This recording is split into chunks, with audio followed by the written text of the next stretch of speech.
നമസ്കാരം. ഇതാണ് വാരണാസിയിലെ മണികർണിക കെട്ടെന്ന് പറയുന്നത്. ഒരുപാട് മൃതദേഹങ്ങൾ കൊണ്ടുവന്നിട്ട് ഇവിടെ ഇതുപോലെ അടക്കം ചെയ്യുന്നുണ്ട്. ഗംഗയുടെ തീരത്ത് ഇതുപോലെ മൃതദേഹം അടക്കം ചെയ്താൽ ആത്മാവിന് മോക്ഷം കിട്ടും എന്നാണ് വിശ്വാസം.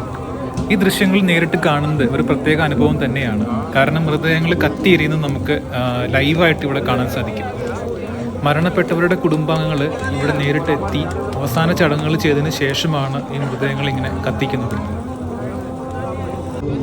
ഇതുപോലെ ഓരോ മൃതദേഹങ്ങൾ അടക്കം ചെയ്യുന്നതിനായിട്ട് ഇവിടെ കാത്തു കിടക്കുന്നത് കാണാൻ സാധിക്കും.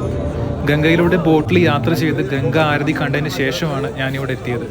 എത്തിയിട്ടൊരു അരമണിക്കൂറിനുള്ളിൽ ഒരു 10ഓളം മൃതദേഹങ്ങൾ ഇതുപോലെ അടക്കം ചെയ്യാൻ എത്തിയിട്ടുണ്ടായിരുന്നു.